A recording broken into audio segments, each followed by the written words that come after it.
Believe in Bigfoot? Dogman? Any cryptid? Are you skeptical? Curious about the supernatural, conspiracy theories, the unknown? Then come join us as we explore facts, tall tales, and encounters on Creatures and Curiosities.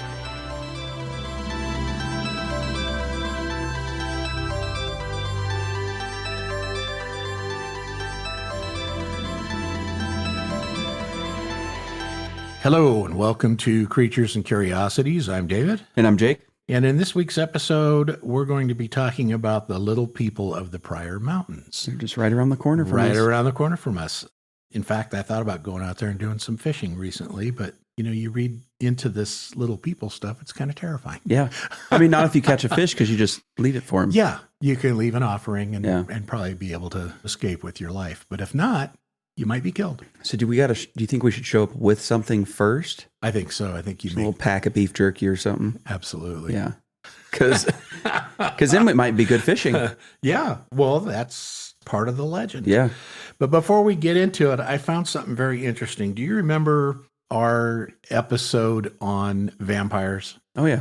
And we were talking about, the Count Dracula and the origin of the whole thing. But we were kind of joking about, although she was very serious. Remember the Roseanne Barr?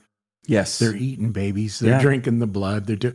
Have you seen that Nicki Minaj now came out with the exact same thing and said, this is no joke? These people in Hollywood and the entertainment industry, they're sacrificing babies and they're drinking their blood because they've all sold their souls to the devil and they have to pay homage to them. Yeah. Whether it's through their music video or an actual blood sacrifice. And then, of course, the person interviewing her is like, you got to be kidding, right? Right. And she's like, no. She said, it is absolutely 100% real. And that these people that you love and admire and look up to, and which I don't look up to any movie star. No. They're all cretins. Yeah. But she said, all these people that you look up to, if you knew what they were doing, sacrificing babies at altars, drinking their blood, eating their flesh and all that kind of stuff. She said, it's just sick what's going on in this world. So she's one of 4 or 5 people now that have come out and said this. Well, then you have all the files coming out. Yeah. That's kind of showing that that's what they're doing. Well, there's just under the last administration, 300,000 American kids went missing. Yeah. Where do you think they're going? They're going in the bellies of, of entertainers is where they're going. Yeah.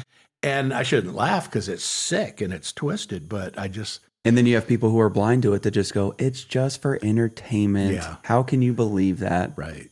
There's literally proof right there. Well, and it's like they say, they put it in plain sight so that you dismiss it. Right. And that's the easiest thing to do. If I really sold my soul to the devil, then I'll just tell you, I sold my soul to the devil to get my fame and the fortune. audience laughs they about laugh it. And we move on. Yeah.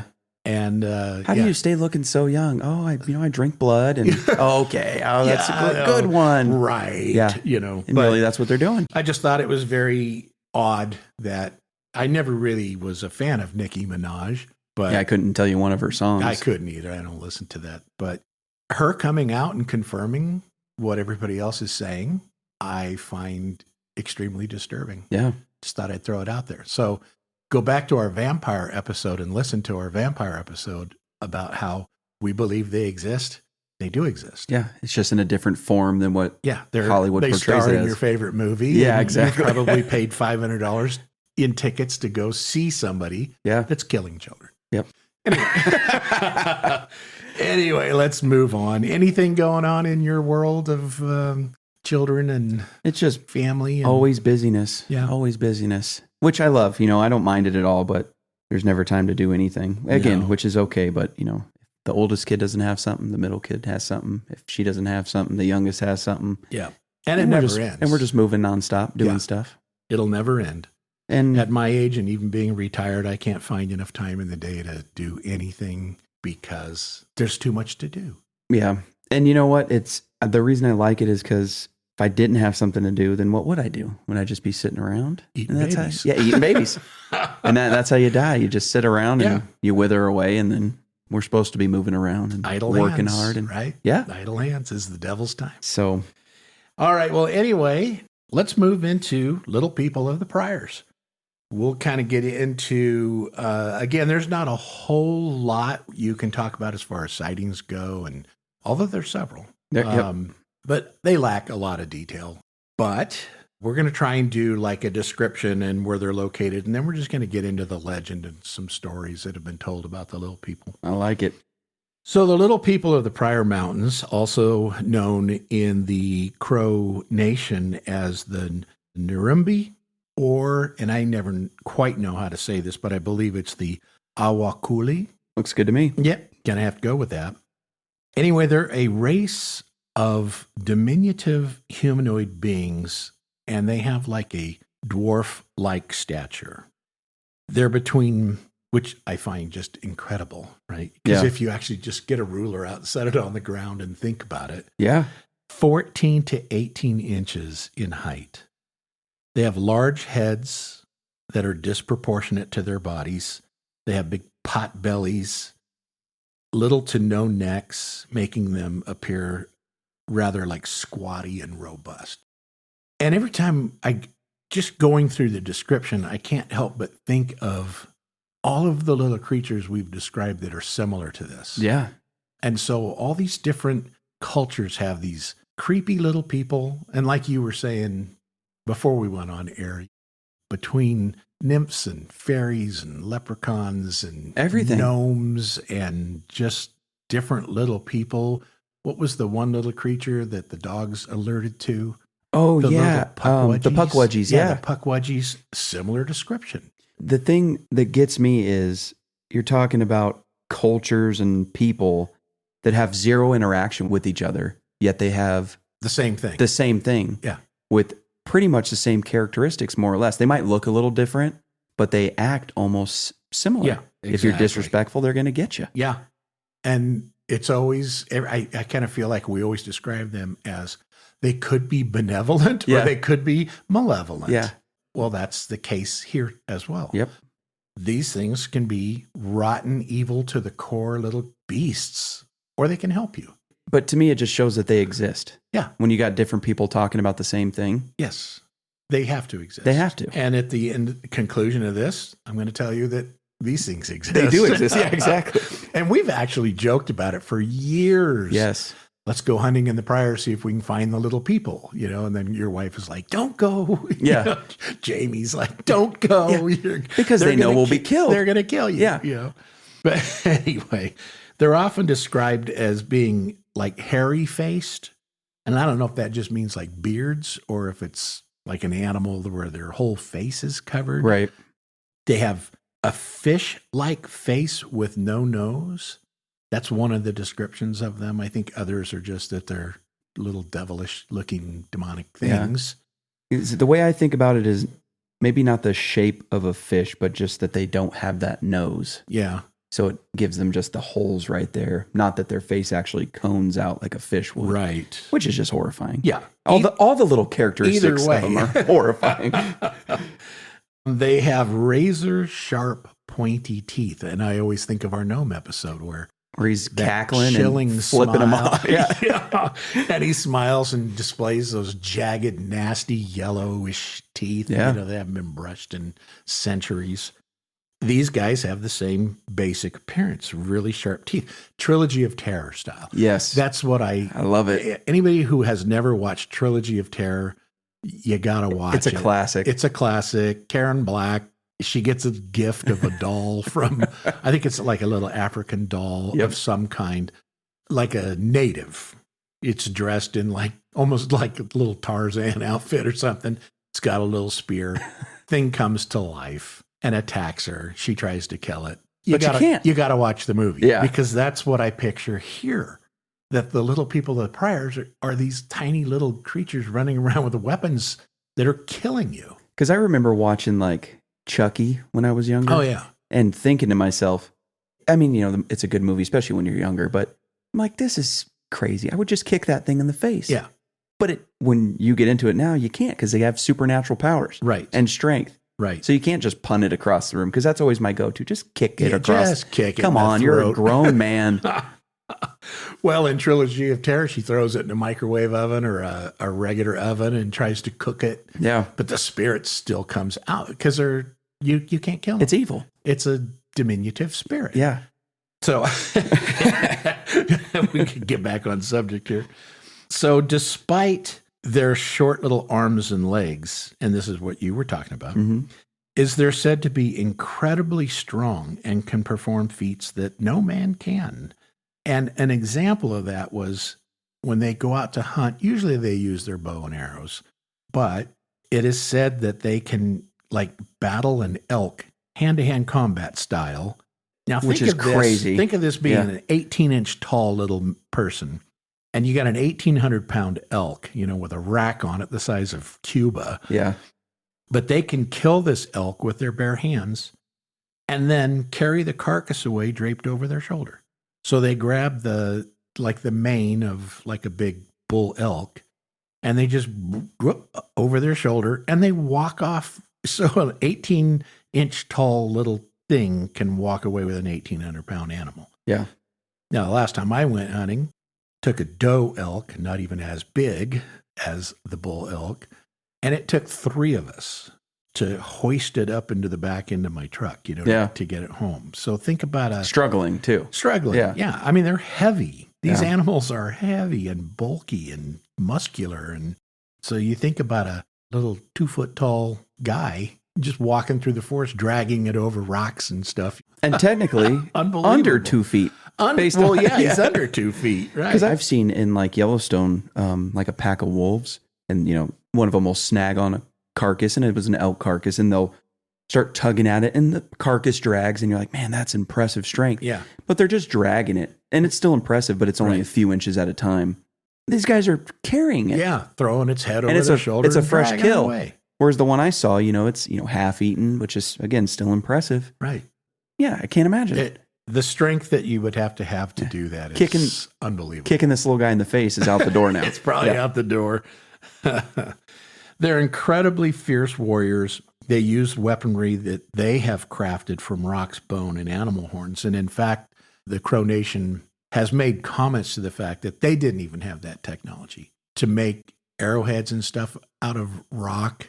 They usually used bone material. Right. But these little guys, they were probably maybe taught them how to use rock for arrowheads, because eventually the Indian tribes did do rock arrows, right? Find them all the time. This could be where they got it from. This could be where they got it from. Yeah. I mean, because we're going way back here, 17th century stuff. Exactly. They are very proficient with bow and arrow and spears. They feed primarily on meat and are sometimes said to actually be cannibalistic. So some other tribes thought that they were cannibals, and they were so terrified of them, they refused to go anywhere near the Pryors, which was a good deal for the Crow. Yeah. So they kind of used them as guardsmen. Yeah. They were afraid of them too. They didn't really go in. They knew if they gave offerings and whatnot that they might be able to have safe passage. But they used the stories of the little people to ward off other tribes that may come in to try and harm them or take their stuff. Because some different tribes were known as pillagers, so they'd come in and steal horses and whatnot. But if you were part of the Crow Nation, you had the protection pretty much of these little people. So why wouldn't you offer stuff to them? They were terrified of them, but they could coexist more or less. Coexist, right. So the little people, they're considered sacred, dangerous, and can be benevolent or malevolent, like we said about all these little people. And it was believed that if they liked you and they accepted your gifts or offerings, they would help you or they would impart spiritual wisdom to you. But their behaviors are mostly known as being predominantly antagonistic towards humans, ranging from petty mischief like stealing your food, coming in, stealing tobacco or medicine, personal items, tying knots in hair or ropes just to make things miserable for you, to more violent acts like kidnapping children as punishment for perceived offenses or slaying individuals or animals with precisely aimed arrows. So if you piss them off, they kill you. They kill your animals. They could steal your children. They could steal your pipe tobacco, or they could Yeah. They can kill you. Right. And you don't know which one it's going to be. So you just terrified and you just keep giving them offerings and leave them alone. Exactly. So the Crow Nation accounts emphasize their ferocity and cannibalistic tendencies, positioning them as formidable guardians or threats within that mountainous domain rather than benevolent spirit. Other tribes were so terrified of those little people, they stayed away. So it worked out perfectly. It's perfect. Yeah. It's a perfect setup. So the location of these little people, clearly the Pryor Mountains. Yep. But just to get into a little bit of history on that, in July of 1806, First Sergeant Nathaniel Hale Pryor of Lewis and Clark's Corps of Discovery was in command of a squad that took horses from the Nez Perce. Well, they actually bought them. They didn't take them. They bought these horses from the Nez Perce, and they were going to trade them at the Mandan village. But a band of Crow Indians took all 65 horses in a couple of nighttime raids, and then they split like towards the Yellowstone River Valley. The squad unsuccessfully attempted to apprehend the Indians and recover the herd near a mountainous area just north of the Wyoming border. So even though it was a failed operation, they named the mountain range Pryor Mountain in honor of Nathaniel Pryor, even though he failed. Yeah. His mission failed. It's kind of a win for him, though. It's kind of a win. Yeah. And, you have an entire mountain range named after you. That's cool. Kind of cool. So these mountains, they're located, well, they're not far from us, but they're located 30 miles south of Billings in Carbon County and Bighorn County, Montana. And they extend into Wyoming's Bighorn Basin. Great fishing and hunting out there. Yeah. The range encompasses areas of the Crow Indian Reservation and the Custer National Forest, which Custer National Forest has some pretty good turkey hunting out there as well, which we got to go do. All that good turkeys out east there, yeah. The range itself is about 15 miles east to west and 25 miles north to south. So anywhere in that area, you could run across these little people. Yeah. And depending upon how you handle yourself, you could walk out of there unscathed with extra wisdom or dead. Yeah, or dead. Or dead. It's just as simple as that. That's how terrifying these little guys are. Yeah. You might have a pleasant experience, or you... Yeah, because maybe you don't know at all that they were there. Maybe they see you, they see that you're being respectful, and they just go about their day. And they go about their day. Yeah.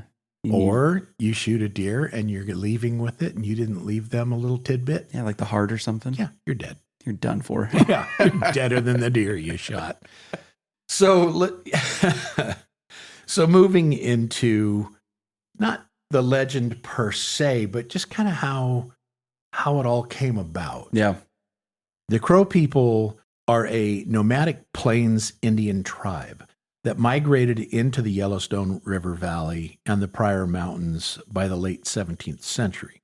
They called the mountains Hitting Rock Mountains because of the abundance of chert and flint that they used to make projectile points and tools and things of that nature. I would imagine they could use that for fire as well. Yeah. Might be, they probably figured out how to get spark off the flint. And the chert basically it's like crystal. So it's almost like clear, easily chips away. And I'm sure that's how they ended up making the arrowheads. And I think it's a dark substance as well. So it kind of looks like, it may range in different colors, but I don't know. Have you ever been where you look for arrowheads and stuff? Yeah. So I did that years and years and years ago in California. And every now and then you'd find one that's in pretty good condition. Yeah. And they were pretty cool. See, I've never been lucky enough to find one yet. Yeah. Yeah. It's like already made, I found them over in like Fort Tejon area. Oh, nice. But you're not supposed to take them. People do, but of course you're supposed to leave stuff if you see it. Right. Kind of ooh and ah over it and then leave it there. That's what you're supposed to do. But anyway, according to the Crow legend, a race of aggressive little people inhabited the Pryor Mountains. They were friendly with the Crow, who respected them and left small gifts for them. They also found a bunch of petroglyphs on the rocks within the mountain range, where that kind of gave them evidence of the existence of them as well. Now, those were there well before the Crow arrived. So it's not like they moved in, painted crap on the rocks and then said, oh, look, we have little people here. Yeah. When they got there, those petroglyphs were already there. And then the little people made themselves known to them. So the Crow said, no, the little petroglyphs are evidence that these things have existed here for a while. Right. The Pryors became sacred to the Crow because the little people lived there and they knew it. And because they also understood that you could be killed, or they could impart their wisdom to you or help you. Like if you're lost in the woods, the little people could help them find their way home. And so they could be good, they could be bad, but they still, no matter what your experience was with it, they felt that land was sacred to those little people. Yeah. Plus, if it seems like you're giving them gifts and they're keeping other tribes that are dangerous away from you, so it's a win. Why would you even if you're do scared it? of them? Right. Yeah. It's still a win. Take something out there and leave it. Yeah. Just don't disrespect them. Right. So in 1804, I found this was just kind of fun. So we're throwing this in here because everybody knows about the Lewis and Clark expedition. If you went to school, you were told about it. Yes. During your history. But what a lot of people don't know, because it's not taught in school, is that Lewis and Clark literally sought the little people. Yes. They went out looking for them because they had heard so many stories about them. So in 1804, they stayed for a little while with a band of the Wichiyena Sioux on the Vermilion River, which now is modern-day South Dakota. Lewis actually wrote in his journal that the little people were devils or demons with very large heads, 18 inches tall, and were very alert to any intrusions in their territory. Now, the Sioux had told them that the devils carried sharp arrows which could kill anybody at great distances, and that they would kill anybody that approached the mound. And that mound was referred to as Spirit Mound. The little people terrified the local population so much that Lewis reported that the Omaha tribes, the Otto, and the Sioux would not even go near that mound. The Lakota people who came to live near Spirit Mound, it's said that 350 warriors had actually gotten near the mound late at night and were nearly wiped out by these ferocious little people, and that any survivors of that attack were crippled for life. That's huge. Yeah. So 350 people lost their lives or were crippled for life because they went where they shouldn't have gone. Yeah. And they were even warned about that by the Sioux 250 years earlier or something. The story was out there, don't go near that mound. And they went anyway and got wiped out by little 18-inch tall people. It's insane. It's insane. It is when you insane. say it, it's insane. Yeah. Spirit Mound, reportedly the home of some of these little people, is actually located within the Spirit Mound Historic Prairie in South Dakota. So these little people technically were not the little people of the Pryors, but it could be a similar tribe of them, or it could be a completely separate little race of little people that were in the Dakotas. But nonetheless, Lewis and Clark wrote of those little people, but they actually never witnessed them. They never saw it, but they wrote about them. You got to think about it, though. Lewis and Clark, they were smart. Yeah. And they're sitting here talking to people who are warriors to them, these tribes. And these warriors are telling them with fear in their eyes, these things exist. And here's all the stories about them. And they believed it enough, I guess, to put it in their journal. Yeah. That's huge. It is huge. I had always heard about that. I remember when I first moved here, and we were laughing about it, right? We talked about this all the time. And I remember you telling me back then, Lewis and Clark even wrote about those little guys. And then when you're researching it, you find out, that is actual fact, that it is in their journal. And I could have quoted the journal, but it's too much. Yeah. And the spelling was different from 1806 to now and whatnot.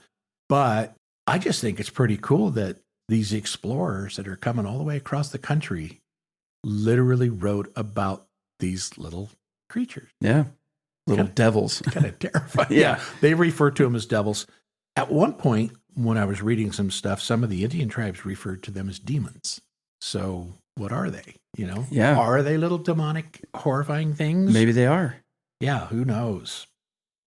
So let's move into some stories about the little people, some of the encounters that people have had, some of the legendary stories and stuff that were handed down through tribesmen, because that, to me, kind of proves their existence. Yeah.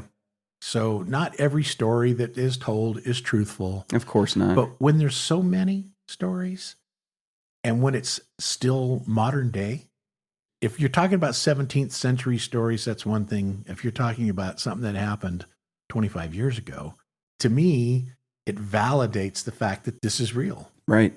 And I know a lot of people would disagree, but if a story's been around for 300 years and it's still being seen, evidence of it, that's key. Then it must be real. Yeah, because you could argue the fact if all you had was a couple stories from 350 years ago. This is all we got. Just these 2 to 3 stories. And we've done some episodes on that where, there was one sighting in 1705 or something, and there's been nothing since. You can chalk that up to a nut. Definitely. But something like this where many, many, many people have either seen or had an experience with it, it has to validate it. I just don't think there's that many nuts over time that see the same thing. How could you? It doesn't make any sense. It makes no sense. And again, back to the point of it not just being the little people of the Pryors, this being all over the world. Right. Alaska. People have these stories. We've done so many different things on these little creatures. Yeah. And then you have governments protecting leprechauns and stuff. So I mean, come on. Has to exist. They have to exist. Anyway, you want to dive into the stories there? Yeah. So the first one we got here is the story of the Lost Boy, or Burnt Face. And he was a young crow boy that fell or was pushed into a bonfire. His face was burned and left horribly scarred. And he receives the name Burnt Face because of the accident. And one day, his people moved north on their regular journey following the buffalo, but Burnt Face went south for some reason. Probably couldn't see. They probably couldn't see. His face is scarred up. And he built a Sundance Lodge, which is a consecrated arena for a 3 to 4 day or sometimes 8-day ceremony of fasting, dancing, and in some traditions, physical sacrifice like piercing, to pray for the community, earth, and personal guidance. And the little people came out to talk to him. And the little people took away his scars, showed him where his band had gone to, and gave him healing powers to help his people. So these were nice little people. They were nice. Yeah. They were nice. They felt bad for him. Maybe they saw his face and they were like, all right. Yeah, holy smokes. We could kill this guy, but we should probably help him out. He's probably a demon. Yeah. Let's just help him. So Burnt Face retained his name and became a great chief among the Crow people. Wow. Which, that's kind of huge. Yeah. You go back to your tribe and you tell them of this and your burns are somehow healed. And I mean, there's something to that. Yeah, there is. And we can't heal burns now like that. Right. Imagine being out there when these little people approach you.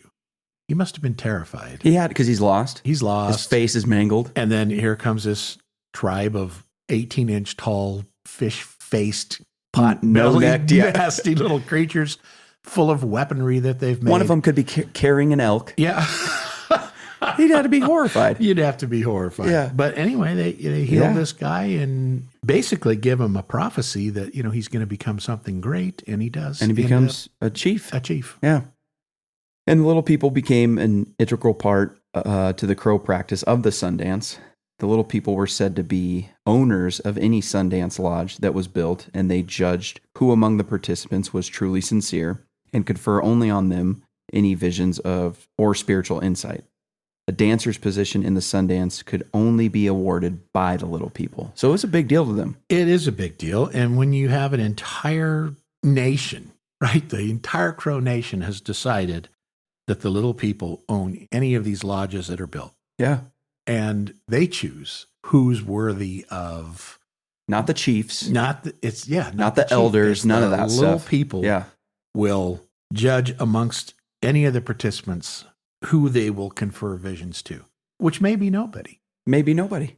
Or if you get to be the lucky one that's chosen, which we're going to get to another story of a chosen one. But yeah, so that's some serious stuff. If an entire nation decides that anytime we build a Sundance Lodge, the ownership belongs to the little people of the Pryors. They clearly believe in them. This is their sacred ceremony and traditions. Right. You don't just change that because of a story you heard. You change it because you have proof that these things exist. Right. Exactly. Right. There's nothing else to it. They exist. They're there. Period. Yeah. So another story, a child falls out of his travois, which is a frame sled, as his family moved to new hunting grounds. The little people adopted the boy and raised him in a cave in the Pryor Mountains. The boy ends up absorbing part of their magic and grew to become supernaturally strong. He began to build tall columns of stone and rocks for fun, and this is how Medicine Rocks were created. Now, that's a great story. Have you seen Medicine Rock? Yes. The national park in Montana? Not personally, but I've seen pictures of it. So science says that those are wind-swept formations. And they look like big pillars that stand up out of the ground. Yeah. And they're referred to as Medicine Rock. And a lot of tribesmen will go to the Medicine Rock for like healing stuff. I think that's one of the reasons they call it Medicine Rock. But anyway, he gets this little guy that was just a lost kid. Yeah. And like all I can think of is, how did the family not realize this little guy had fallen out of their sled? I don't know. But that did happen to me many, many, many years ago. I have like 6 kids, right? Right, yeah. But before Grace was born, with the 5 kids, we were in California. We were up north. We were going to a particular area, a beach, north of Monterey. And the littlest one, he was always in trouble for something back then. And we were loading into the car, and I think we were heading to a Giants game or something. And so we had a Suburban at the time. My wife and I are in the car. All the kids load in, and I take off. And as I'm driving down the road, I just happen to glance into my rear view mirror, and there he is, running down the street, waving his arms, just screaming. He's crying. I slam on the brakes, and I'm like, why didn't anybody say he wasn't in the car? Well, that ended up sparking they had to sound off every time they got in the car from that point forward to make sure we didn't leave a kid behind. But I know it sounds terrible, and people are probably like, well, you're a horrible dad. You left your kid.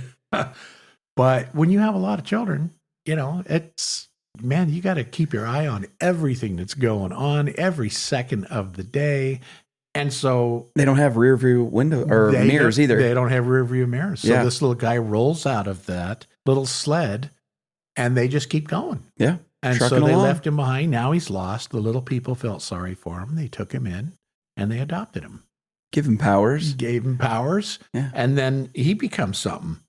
Maybe that happened. Maybe it didn't. I don't know. But I get how it could happen. Yeah, at least, yeah.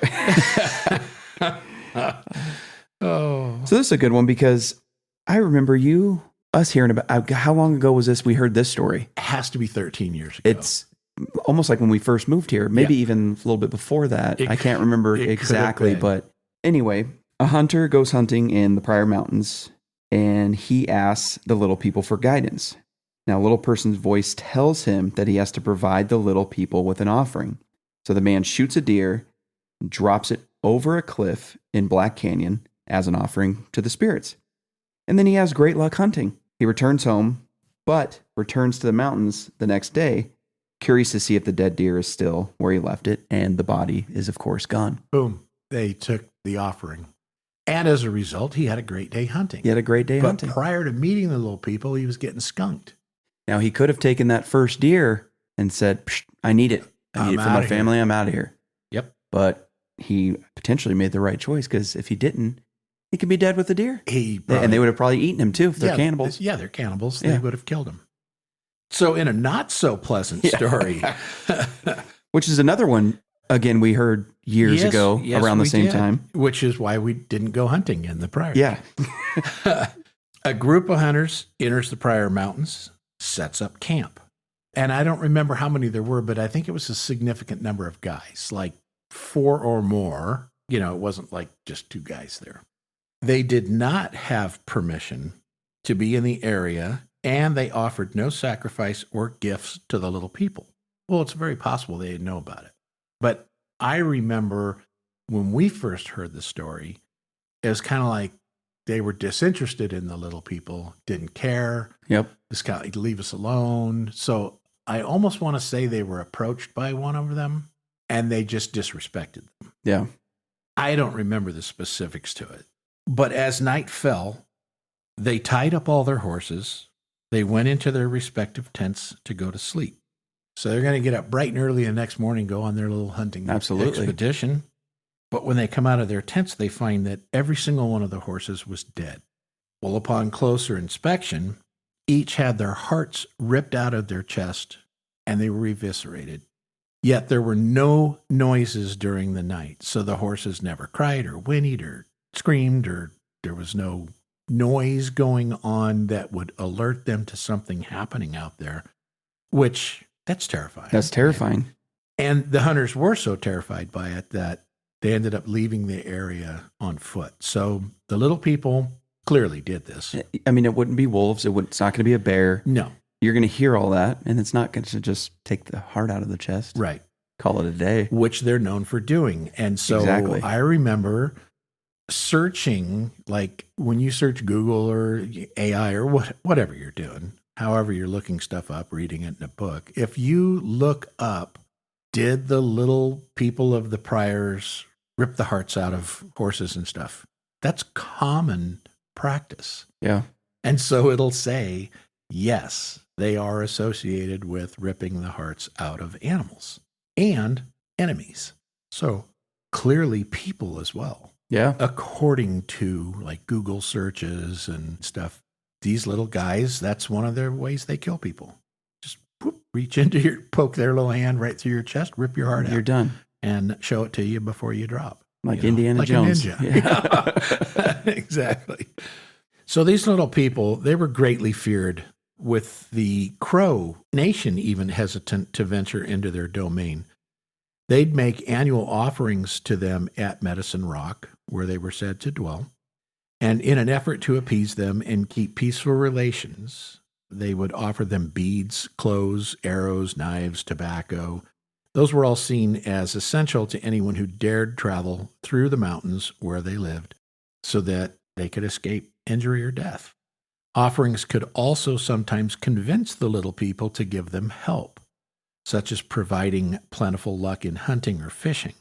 Yet, the little people had this sinister and fearful reputation as being these brutish, fierce warriors. They were mostly on good terms with Crow people, but it was said that they would impart wisdom, guidance, and knowledge to the Crow, as well as offer blessings or spiritual insight to certain chosen individuals. So one such example is Chief Red Plume, who in his childhood, he had ventured into the domain of the little people after fasting for 4 days at the top of the Bighorn, and he was taken into the mountain by 4 little people. There they told him that his red eagle feather would protect and guide him, and that he would one day become a great leader of the Crow people. Red Plume would nevertheless spend his younger years being relentlessly taunted and bullied for telling others of these predictions, until one day he raided an enemy Lakota camp and slaughtered them all. From that day, winning more battles until he finally realized the prophecy given to him by the little people by becoming a great chief. There you go. So it's kind of goes back to the Sundance thing. Yeah. Where, they chose him. They told him he'd be protected by that feather, and then they proceed to tell him, you're going to become a great guy. Yeah. Basically. And, okay, so bring that right to today. If you ran into a Bigfoot and then you went and told somebody, you'd be bullied, teased, and tortured. Yeah. You're in that job, and yeah, you didn't see what you saw. It was a bear, it was whatever. Which is exactly what the kids did to him. So when he said, I was brought in by 4 little people of the Pryors, they told me these things, he was bullied, he was teased. Yep. He gets pissed. He goes into the Lakota tribe and single-handedly wipes the entire tribe out. And then he becomes the chief. So did the little people do that for him? Did they help him? Did they help him take him down? Yeah. Did they give him supernatural powers like they gave Burnt Face the ability to heal and whatnot? Who knows what actually happened, but it makes sense. Yeah. It makes perfect sense to me. I like it. I like it. You want to do the next one? Yeah. One of the most famous Crow leaders to encounter the Little People was the legendary Crow chief Plenty-Coup. And when he was 9 years old, Plenty-Cou's older brother, who was a great warrior and whom Plenty-Coup loved deeply, was killed by raiding Lakotas. And although the tribe was preparing to move out, Plenty-Coup fasted for 4 days, used the sweat lodge, rubbed his body with sage and cedar to remove any smell, and then went into the nearby hills where he had a vision. And in his vision, the chief of the Little People took him into a spirit world lodge where Plenty-Coup saw representations of nature, the wind, the stars, thunder, the moon, bad storms, etc. The dwarf chief demanded that Plenty-Coup count coup, and for those that don't know, counting coup refers to the Plains Indian tradition of earning prestige by touching an enemy in battle with a hand or special stick, which was a coup stick, and escaping unscathed. So basically, it's like walking up and slapping a bison on the butt. Yeah, and then being able to walk away unscathed, yeah. saying that, hey, look what I did. It's taunting almost. Yeah. It was considered the highest form of bravery, more honorable than killing, because it required extreme risk and proximity to the opponent. But since Plenty-Coup was just 9 years of age, he knew that he had no great deeds to count. Nonetheless, the chief of the Little People recounted 2 great deeds to the spirits gathered in the lodge, and said that Plenty-Coup would not only accomplish these deeds, but many others as well. He also prophesied that Plenty-Coup would become chief of his people if he used his wits, and then advised Plenty-Coup to develop his willpower so that he could lead his people. When he was 11 years old, Plenty-Coup had a second vision involving the Little People, one that changed the fate of his entire tribe. Plenty-Cou's family had moved to be with other bands of Crow lodging in the Beartooth Mountains. All the young men were challenged to go into the hills to seek visions, and Plenty-Coup did so. Plenty-Coup walked for 2 days, fasting as he went, and entered the crazy mountains, but had no vision. He returned a few days later with 3 friends, fasted, and took sweat baths. He decided to cut off the tip of his left index finger as an offering to the spirits. That night, he dreamt of the chief of the Little People again. The chief introduced Plenty-Coup to a buffalo that turned into a man with buffalo-like features that they called the Buffalo Man, who led him underground and down a tunnel or path toward the Pryor Mountains. For 2 days, he traveled underground among throngs of American bison. Finally, the Buffalo Man showed Plenty-Coup a vision of endless streams of bison coming out of a hole in the ground, but disappearing. Then a second stream of bison with different colors and even spots, tails, and sounds came up out of the ground and remained on the plains. Plenty-Coup had a vision of himself as an old man lodged near the Medicine Rocks, and of a vast forest whose trees had been felled by a great wind, and only a chickadee remained. A voice told Plenty-Coup that the day of the Plains Indian was ending, and that the white man would swarm over the land like buffalo. But the chickadee remains because it is a good listener, develops its mind, and survives by its wits. Plenty-Coup sought out the advice of his tribal elders in interpreting this dream. They said that it meant the buffalo would soon disappear to be replaced by white men's cattle. But the Crow people would survive the coming tide of white people if the people developed their listening skills and minds, and they would inherit the land seen from the Medicine Rocks. The Crow Nation, guided by this vision, did survive through coexistence and negotiation, and today the Crow Indian Reservation is only a short distance from the Pryor Mountains and Medicine Rocks. As one historian of religious belief has said, quote, "Indeed, the Crow people survived the deepest crisis of the 19th century, in part because of Plenty-Cou's vision," end quote. So the Little People imparted wisdom. Imparted wisdom on him. And not a lot of tribes survived due to cavalry coming in and, white men invading the country, et cetera, et cetera. But he was smart enough because the Little People told him, hey, chill out, get along with them, and everything will be fine. And it turned out great. Yep. The site where Plenty-Coup emerged from the underground world and had his vision is now Chief Plenty-Cou's State Park in Montana. And I have not been there. Nor have I. Might have to go though. Might I see think some little people there too. Probably ought to check that out. Yeah. I've done a lot of the national sites, Wounded Knee and Battle of the Bighorn, and I've been to a lot of these different places, where they're Sitting Bull and different national like monuments and stuff, and it's all pretty cool. I have not done the Plenty Coupe State Park in Montana, so we're going to have to absolutely, head out there and check that out. But moving on here, in 1900, when the Burlington Railroad actually decided to build a tunnel for a rail line that went from Billings to Cody, Wyoming, the little people were actually blamed for a series of calamities during this project. They had freak accidents that were unexplainable type accidents. There were tunnel collapses. A smallpox outbreak came to be, and various inexplicable mechanical malfunctions. And so all mischievous acts that people said it's because you didn't get permission to go through the land here. You're just tearing it up now. Tearing it up, invading our area, and the little people are pissed. And they're going to do what they can to stop this from happening. So in 1906, it's actually almost like 5 years later, because from 1900 to 1901 was the Burlington Railroad. Yep. So in 1906, after a fire burned down about 10,000 acres of timber, after being started by sparks from a train engine, a train engineer claimed that he saw little people fanning the flames and guiding the fire away from the forest and towards the train line. And to this day, there have been sporadic sightings of the little people in the Pryor Mountains made by the Crow, hikers, campers, ranch hands, hunters, making you wonder, is there actually something to this? Because there's a ton of sightings. They don't have detail, but it's just like people saying, I saw these tiny little people standing on a roadway, and then they scurry into the forest. And as a train engineer, if you told somebody that because you just felt like making it up, they're going to make fun of you.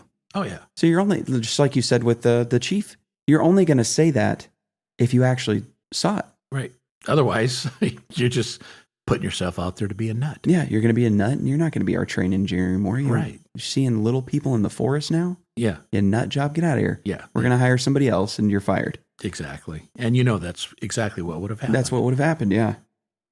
So, big jump now. In the 1990s, a local man and his wife were driving down a dirt road in the Pryors when they saw what appeared to be a dog running alongside the truck. But when they looked over, they noticed that it was actually a little person running next to them. And after running next to him for a little bit, it darted off into the forest. That's terrifying. It's terrifying. Because if you got to look out your window and see an 18-inch tall, pot-bellied, fish-like faced, nasty little creature with a bow and arrow running next to your car, I personally would have been terrified. You freak out. Yeah. Especially if you had any knowledge of the little people of the Pryors. Exactly. Then you'd go, holy smokes, am I going to get killed? Should I stop? Should I make an offering? And I'm guessing, what would be going through your mind? Right. Based on what happened, I'm guessing they didn't know about him because they end up telling her father about what they saw. And he told them it was most likely a little person. So he said that they needed to go back and leave an offering so it didn't become angry.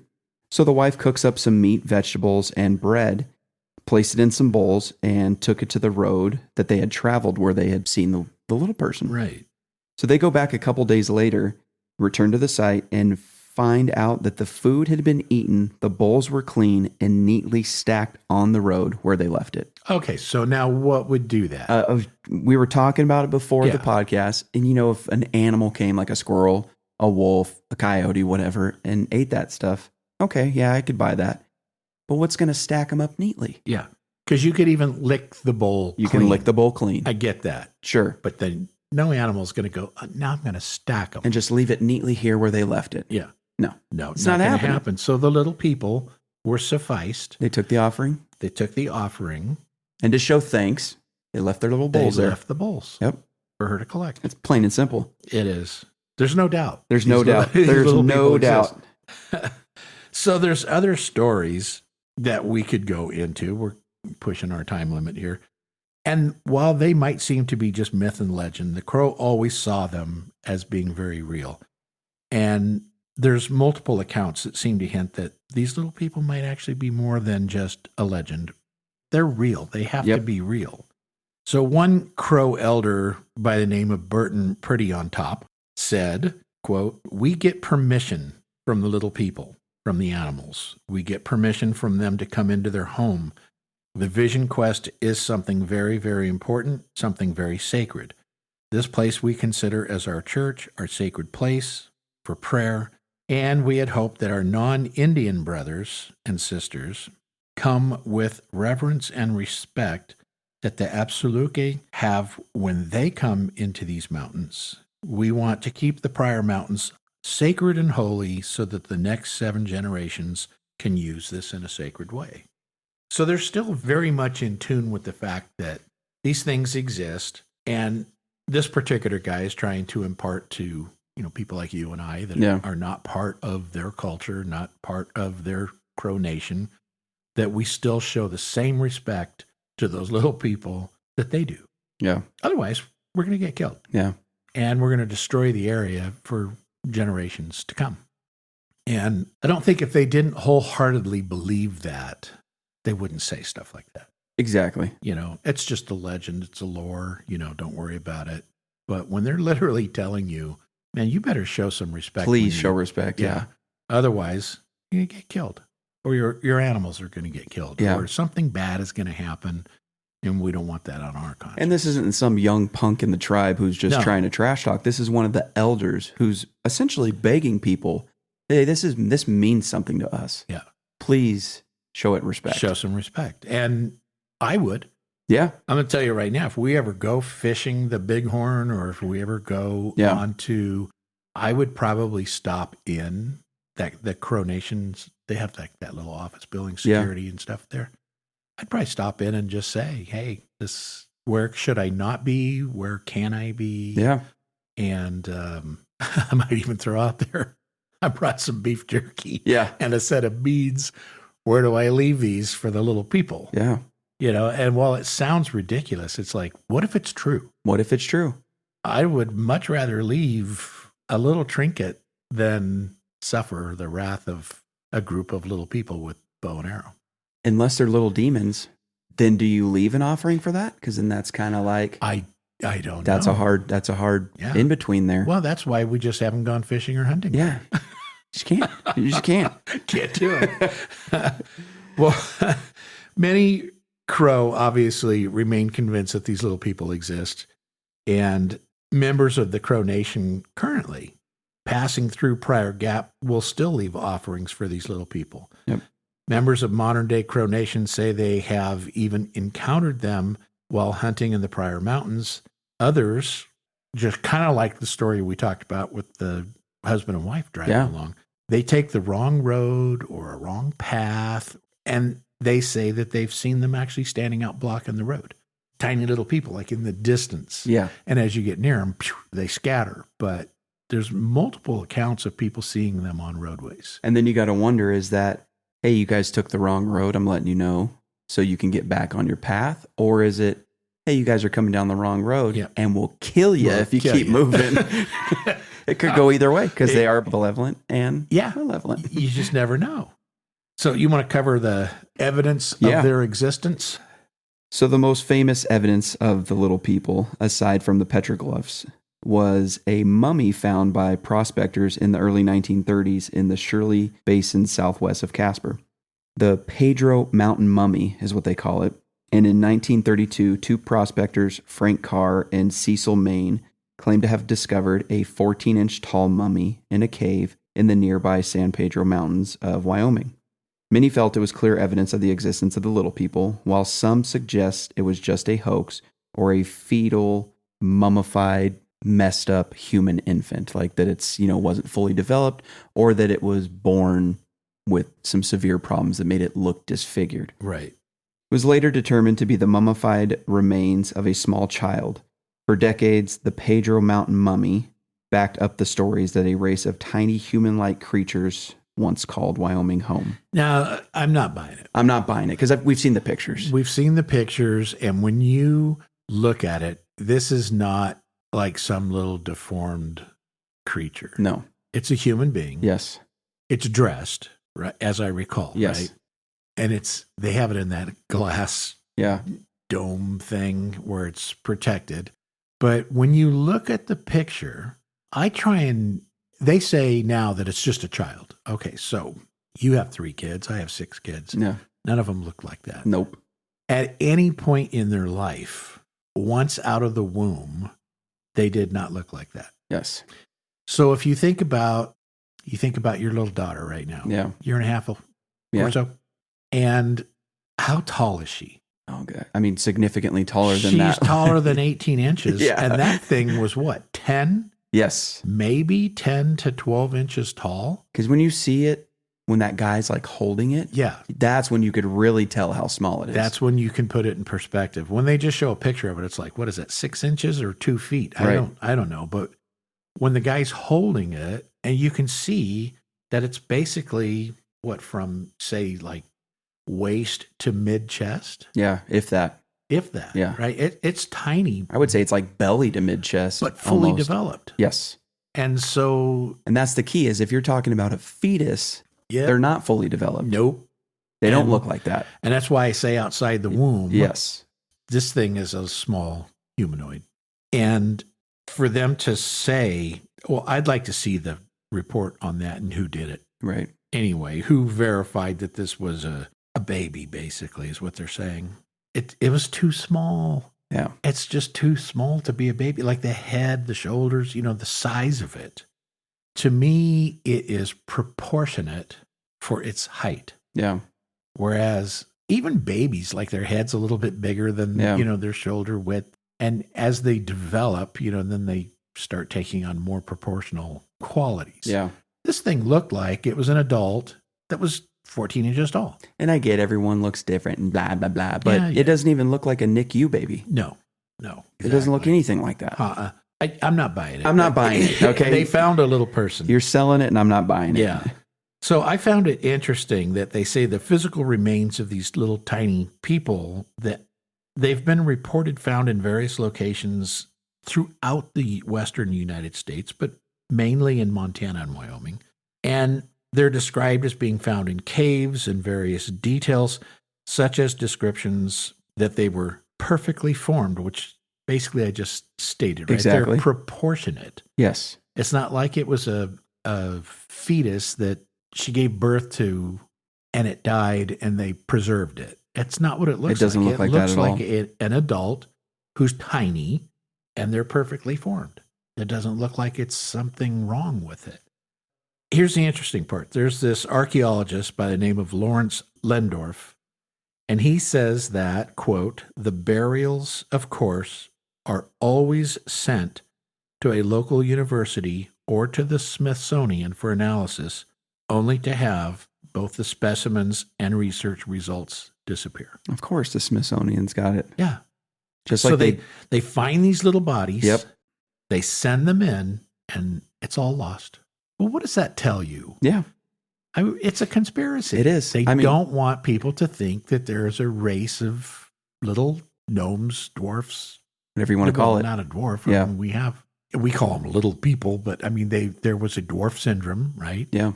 And we know that they exist, but yet nobody wants to believe that there was a race of people that size. Yeah. Tinier than that. I don't get it.